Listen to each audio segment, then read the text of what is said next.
Hi, and welcome to the podcast. My name is Michael Yon, and this episode is on the Sye'Beck Yea Parr, the civilization that Kuntarkis' father, Yarkiss Kariss, first grew up and evolved with and was incarnating with. It's a recap and an expansion on the last two-part episode we did on Yarkiss Kariss. So, my first question, Kuntarkis, how old in evolution is Yarkiss Kariss? That's a funny one, Michael, because it took me a long time to actually discover how old he actually was. Originally, I thought he was between anything from, say, 2 to 5 billion years old. And when I discovered it from my brother, it really shocked me. So my father, Yarkiss Kariss, is just over 15 billion years old in evolution. Wow. And in his early days when he was incarnating, what was his society or civilization called? They were known as the Sye'Beck Yea Parr. Right. Can you say that again? Sye'Beck Yea Parr. Right. And what was the name of their planet? Their planet, it's an unusual name, Michael. It's called Hal-Assa, like in other words, Halassa. Halassa. That's how it was actually pronounced. I remember my brother Kanag explaining that he actually would say Halassa. Halassa. That's Halassa. That's exactly how he said it. Right. And how long did planet Halassa exist, or is it still in existence? Their world, Michael, existed as a society, civilization for a little over 2 billion years in their own evolution. Right. And what were they like as a society, these beings called the Sye'Beck Yea Parr? Like their height and body structure? Well, before I answer that one, Michael, if you actually had one standing beside you, you'd probably wet your pants or something like that, because they're pretty, how would you say, terrifying just to have them standing on the side of you. The beings that lived there were very tall, an average of 12 feet, which is 3.66 meters, to 15 feet, being 4.6 meters in height. Their body structure was very solid and large when it came to muscle structure. They were not as agile as the Nakarons, nor in body movements. Example, the males and females in most cases were very strong in body. Their strength would, let's say, one Sye'Beck Yea Parr would equal around 14 to 15 humans when it came to strength. Wow. And how many incarnations would Yarkiss Kariss have had on their planet, Halassa, during that 2 billion year period? My father, creator Yarkiss Kariss, had close to 2,000 incarnations. It was slightly under that, but that's in his own evolution on Sye'Beck Yea Parr. What about their technology in space travel? Did that exist? The Sye'Beck Yea Parr had developed very highly advanced technology for space travel and were considered gods to many civilizations throughout many connecting universes. And yes, they played on that far too much, especially the survivors of the Sye'Beck Yea Parr, who fled from their warring planet, Halassa. Their spaceships were indeed massive in size, as their technology that allowed them to travel at great speed, which could have been around what is referred to today as light speed. What is even more interesting is when the Sye'Beck Yea Parr became explorers traveling throughout many universes in search of different life forms. And yes, Michael, they came upon planet Earth within that period of humanity's history, when a little over 87,000 Nakarons were placed on planet Earth, being within the evolution of that 928,000 year period. How did the Sye'Beck Yea Parrs present themselves to the human population back so long ago?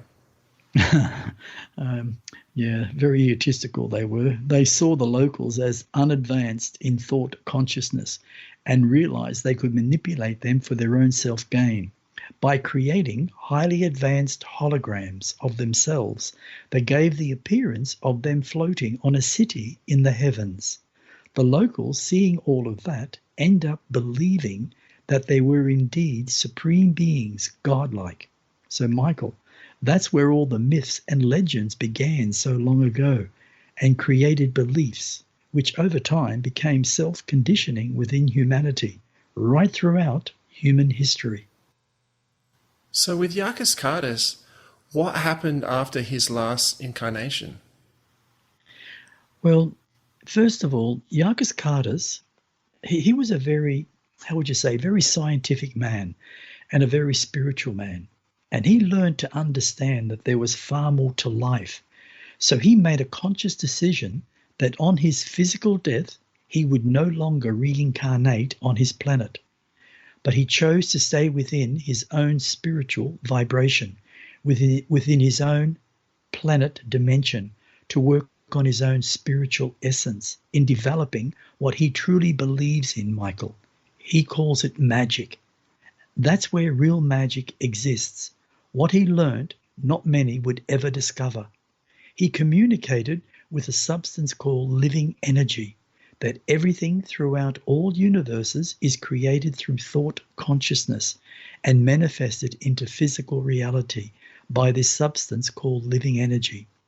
It exists within us all and all around us and within everything, no matter what form it is. It is reality. It is the living truth.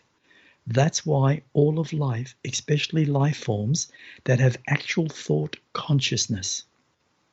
From there, Yarkiss Kariss spent several million years in human time developing his own unique abilities until one moment in his own time he came to a self-realization that he was everything and everything was living energy. And how my father Yarkiss Kariss came into his reality of existence, that he believed he was a limitless being. And Michael, that's why I wrote The Dream Assassin Volume 1, and on the way of completing The Dream Assassin Volume 2. And I must add, Michael, there is so much more that I could explain about the journey of my father, Yarkiss Kariss. Maybe later on, another moment or two or three. Well, I'd like to ask just a few more questions, if that's okay with you, Kuntarkis. Yes, why not? About these so-called gods, how long did humanity back then allow themselves to be influenced? It lasted for a while, I suppose, to the locals. It lasted for around 2,000 to 5,000 years. These so-called gods did in time manipulate the locals by causing countless wars amongst the human population because of their own domineering factor, which separated, divided the human population even further than it should have. They were most certainly wrong in what they were doing, let alone creating massive negative karma for themselves. Wow, yeah. So Kuntarkis, after that, what did the humans do? The locals, being humanity back then, began to ignore these so-called gods and began to create their own form of religion. That in itself angered the gods, being the Sye'Beck Yea Parr, who in turn created lots of disasters on planet Earth. They even brought massive, unusual sea creatures, monsters, to planet Earth, not only in the oceans, but some also on land, which created mass fear within the human population. Wow. There are so many stories in history of how sea monsters plagued the earth back then. There has to have been some truth to those stories, Kuntarkis. So what did the gods do then? Well, some of them, being their egotistical egos, came down to confront the locals because they naturally thought the locals would be so scared of them. But the locals, being fierce warriors, were waiting for them. They had built huge weapons to fight if needed. And yes, a huge battle was fought amongst the gods and the locals, with several gods being killed, which is unusual, causing the gods to have fear of these human warriors and decided to leave the space of humanity's universe, never to be seen again on planet Earth. Wow. So these human warriors actually killed a god or two. Do you know where they travelled next, these Sye'Beck Yea Parrs? Yes, Michael. My brother Kanag is always very accurate when it comes to any form of information. These so-called gods, better known as the Sye'Beck Yea Parr, travelled many universes over several hundred years. They had a very unique lifespan, being roughly anything from 800 years to around 1400 years. Eventually, they discovered a planet that was similar to their own planet called Halassa, which a conscious decision was made by them all to create a new civilization, which they did. And they do exist in a universe that would be around 41 billion light years from planet Earth, and still called it planet Halassa. As a civilization, they are known as the Sye'Beck Yea Parr.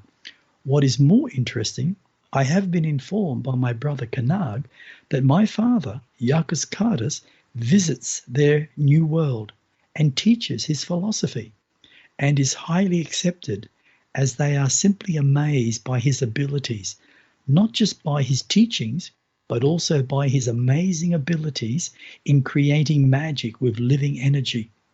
What a turnabout for that society, civilization. Hey, Michael. Yeah, oh, for sure.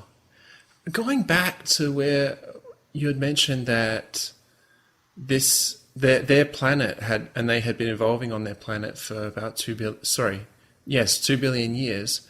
Why was such an evolved race warring, and what became of the ones that didn't leave? Well, you got to compare different dimensions and the species that actually live within those dimensions. Just very quickly first, use humanity. Humanity in reality has been evolving for, say, 928,000 years. And you've heard me say this probably many times, but it's the truth. The amount of wars that occurred within humanity itself is a little over 157,000. And as I said to you, anything from 17 to 19 billion humans have suffered because of that. Now you've got to ask yourself, why would a nation, why would a species want to war so much? Well, there's only one answer. It's called ego, domination, control. No different to the Sye'Beck Yea Parr. Now, they lived for a very long time in peace amongst themselves. But fractions of their society moved into other parts of their planet, and they recreated a different form of understanding. Their limited thought consciousness is not like our thought consciousness today. They could not develop their thought consciousness back then, which is 15 billion years ago, like we are developing it today. And that's a big difference. The egos back then were huger than what they are today. And that's one of the reasons why they fought. I mean, look at it. You look around the earth, and all you have to do is say one wrong word to another nation, and they want to send nuclear weapons over to you and destroy you.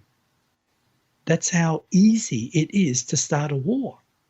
Well, back then, it was the same, just a little different. And they fought amongst themselves like Baghdad, the terrorists against the Western societies. It's no different. It's the same thing, just different species and different circumstances. And I guess different technology. Do you have a picture of what kind of fight it was? Oh yes, I have a picture, very much so. They had it's like a spear, but it's very shaped differently. They could fight with a spear in battle, but they could also use it as a weapon, where they can literally not laser you, but it's a stream of energy that just bores a hole through you. It's not like a red laser beam or a blue laser beam or anything else. It looks like how would I say this? Like a silver rope, very long, and when it shoots out, it's a flowing energy, but it's minute in size. And when it hits a body, you can move the spear whichever direction, and you can literally kill half a dozen or a dozen. It literally cuts them in half. But they did have a problem. It didn't last very long. It was like their last resort. And their main fighting was with spears, not swords, spears. So like they would hold with two hands and they would Yes, move back that and is forth. true. Yeah. But they also had this unusual contraption built on it. And that's where the power to shoot out this unusual ray that would literally cut anything in half. It wouldn't cut metal or anything like that, but it would cut an actual body, the flesh, literally melt it. Mm. And so, what can you paint a picture of what happened around the time that these that were decided to leave left? Yes. These beings approached. They approached Yarkiss Kariss, and they wanted Yarkiss Kariss to come with them. Yarkiss Kariss said, "No, my time has ended." And they said, "Well, then how do we leave the planet in our ships if they follow us and then we have a massive battle in space?" And Yarkiss Kariss showed them on his plans what to do. And it was so simple. By removing one little panel that clipped, and you took out this little device. And that device allowed the flowing of magnetic energy into their motors. And if that was removed, it wouldn't go through. It's like a disconnection. It's like, having a nerve, and you sever the nerve and you pull it apart. Well, naturally, some part of your body's not going to work. But if you put it back together, then you've got connection. And it's the same principle. Yeah, and so how many of these ships did they disable? The exact number, I'm not sure, but I believe it was about 32. Wow, before they left, they disabled 32 ships. That's right. Very quickly, very easy, in the night. Yeah. These people, these Sye'Beck Yea Parr, were too busy and too nervous and too worked up to sleep properly. And their energies were totally unbalanced. And it's like if you moved in front of them, they would kill you because they were panicking. That's how their society became. They just weren't the way a Sye'Beck Yea Parr would actually act in a normal situation because of the warring that was going on. And many, many, many died. So they got in at the right time to disarm these ships, and they left the same night because they knew that there was going to be a massive problem, and there was. Yarkiss Kariss passed away 3 days, if we look at human time, later in his own living quarters. He knew he was dying. He was very old, and he knew he was dying, and he knew it was his last life. The Sye'Beck Yea Parr that left took off, and they got away completely scot-free. It took away how many ships and how many people? Only two ships, around about 1,500 in total. And that was women as much as men, and a very large proportion of that were actually children, young ones. Really? A large proportion Yes. were young ones? Yes, because the children had lost their fathers, their mothers in the war. Women fought just like men. Oh, yeah. And a lot of the children lost their parents. And if they stayed, they would have been killed because they were trying to kill out the bloodlines. Oh, wow. Yeah. Just like the Chinese did back 2,000 years ago. Do you know how long ago they found and started living on their new planet? Now, that's a very hard one to answer, Michael. I'll tell you the reason why. I would be guessing. They travel. See, what happened when Yarkiss Kariss perished, within a very short period of time, he was out of his body and within the safety of his spiritual world because he understood it. He trained himself for years and years and years and years So he knew what to do. And the only thing that was left was the shell of his body on the planet.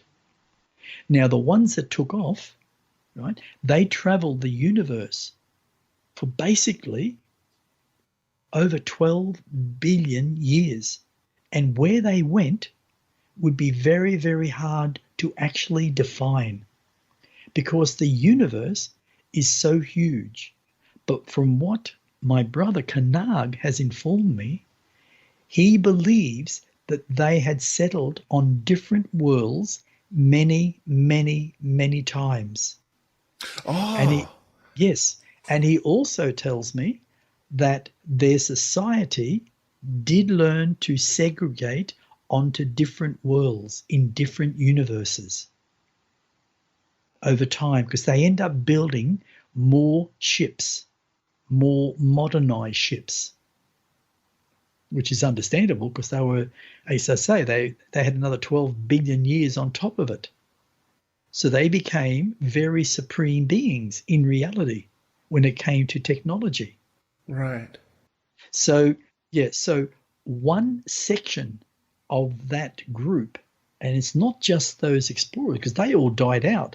You know, they only lived between 800 and 1400 years. So they had many incarnations. So they would have built up a society. So there must be worlds out there somewhere, long way away, that has the original Sye'Beck Yea Parr. And today they would be doing the same, because if we look at when they came to planet Earth, which was about 579,000 years after the 87,000 Nicarans were placed on this planet. So the human society had evolved for 579,000 years with those Nicarans. And when that ship came and discovered planet Earth, they were explorers. And they came in their ship and they realized that they could manipulate the locals because they didn't have much when it came to thought consciousness, but they were aggressive. But by showing the locals what they were, or what they wanted the locals to believe, was that they were some sort of supreme god. Kuntarkis, what did they get out of this? What were they after? What did they want to gain? Pleasure. Pleasure, really? Yeah. Vanity. Vanity. That's what it was, mate. Vanity. Yeah. They couldn't mate with the locals because they were too big. Yeah. Right? And it was actually the pleasure of deceit. And they enjoyed it. That was like it was pleasing their egos.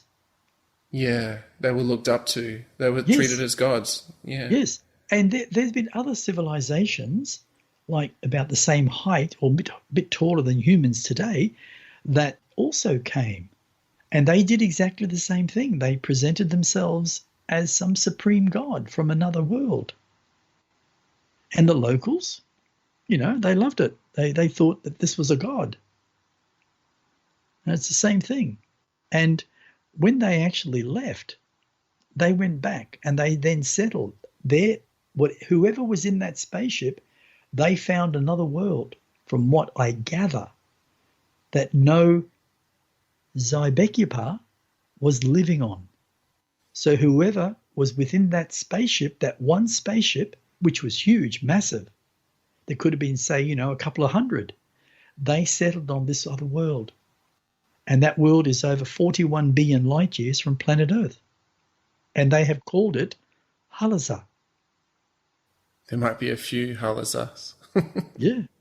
I think there'd be a lot today, mate. There'd have to be a lot. In comparison to the billions of years, this is kind of recent that this last That's right. group found their planet. Yeah. Wow. Well, thank you so much, Kuntarkis, for sharing with us about Yarkiss Kariss and the Sye'Beck Yea Parr. You're very welcome. If you'd like to contact us for any reason, including booking some time with Kuntarkis, simply email kuntarkis@gmail.com. And if you'd like to find out more about Kuntarkis and his books, simply go to etcconsciousness.com. Thank you so much for listening. My name is Michael Yon. Stay tuned for more.